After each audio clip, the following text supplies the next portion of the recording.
Have you ever had that feeling deep down that there's some kind of forgotten power hidden inside of you? You know, an ancient wisdom your body remembers, but your mind has kind of lost touch with? Well, today we're diving into a really fascinating idea that calls this our dragon nature. And it claims the key to waking it all up is something we do about 20,000 times a day without even thinking about it.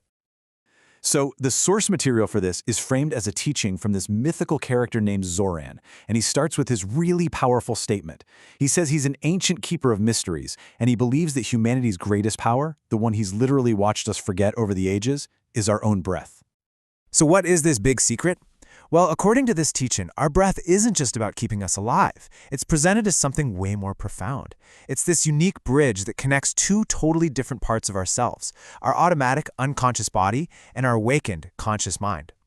And the way Zoran describes our own biology is it's awesome. He calls the medulla oblongata a primordial command center that he basically helped design. Think of it like this ancient, faithful guardian in your brainstem that just keeps you breathing day in and day out, making sure you stay alive. It's the ultimate autopilot. And just how faithful is this guardian? Well, it triggers your breathing impulse roughly 20,000 times a day. I mean, stop and think about that for a second. 20,000 breaths taken without a single conscious thought. That just shows you how deep this automatic process really runs. Right, and here's the key. This is the whole secret.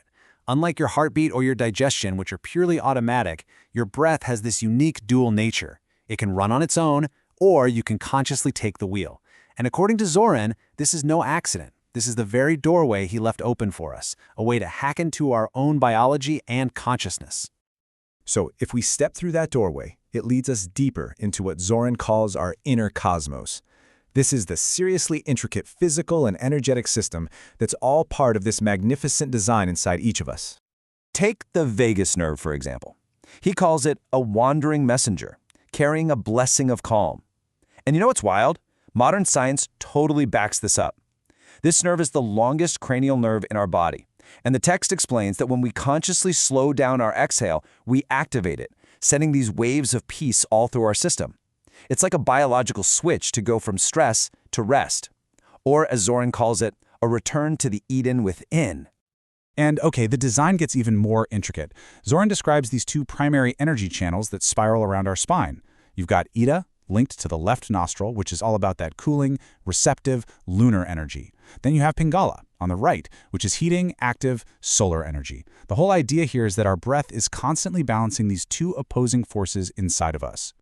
And these energy channels, they power what the text calls cosmic vortexes, what you probably know as the 7 chakras. Now, what's so cool here is that each of these energy centers is said to be switched on by a specific breathing pattern. So deep belly breathing grounds you at the root chakra. For the third eye, there's alternate nostril breathing. It's presented as this complete system, a kind of inner technology for tuning your own energy. But if we have this incredible inner design, this sacred technology literally built into us, what happened? Why don't we feel it? This brings us to the central problem in Zoran's teaching, what he calls the great forgetting, our modern exile from our own magnificent nature. And he poses this question directly to us, right to the viewer. He asks, so why are we magnificent beings who have forgotten our magnificence? Dragons who have forgotten they can fly? It's such a great way to reframe all our modern stress and anxiety, not as some personal failing, but as a kind of collective amnesia. We just forgot. And the sources of this forgetting? Yeah, they're going to sound pretty familiar. Notification pings, the flicker of screens, just constant information overload, the social media comparison trap. Zoran argues that all these constant low-grade stressors have hijacked our nervous systems. They've tricked us into a chronic state of fight or flight that was only ever meant for short bursts of real danger. Just think about this contrast for a moment. Your biological design, according to the text, is a nervous system literally built for peace, for connection, for a state of being that Zoran calls Eden. But your daily reality? It's a nervous system trapped in a state of perpetual emergency. And this gap, this tragic gap between our potential and where we actually are, it's all because our breath has become shallow and fast and unconscious. And this has a very real physical consequence. The text claims that most of us today are using less than 30% of our full respiratory capacity. I mean, we're walking around with collapsed chests, breathing only into the very top of our lungs. We are, in Zoran's words, sleeping dragons. But here's where the whole tone shifts. It goes from sorrow to hope. Because the solution isn't some new gadget or app. It's an ancient, sacred technology we already have. This whole next part is about remembering who we are by using the one tool we forgot we had, our breath. And it starts with super simple, actionable techniques, like box breathing. Zoran calls this the warrior dragon's breath. It's easy.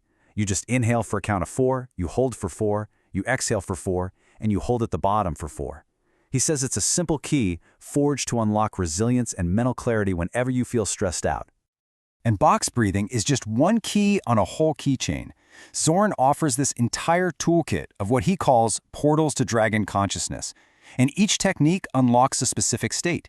You've got the Wim Hof method for immune mastery, 4-7-8 breathing for deep calm, or even things like holotropic breathwork for accessing visionary states. There's a tool for almost anything. So the crucial point, right, the core message of hope in this entire thing is this. It doesn't matter how deep the forgetting goes or how stressed you feel. The path back is always available. Awakening isn't some far-off destination you have to work years to get to. It is, quite literally, one single conscious breath away. And that brings us right to the end of our explainer, and to Zoran's final, piercing question. He leaves us with a choice, and it's a choice that's made not just once, but with every single breath we take all day long. So I'll just leave you with that thought. Will your next breath be just another automatic, unconscious action? Or will you choose to make it a conscious return to the magnificent being you were always designed to be?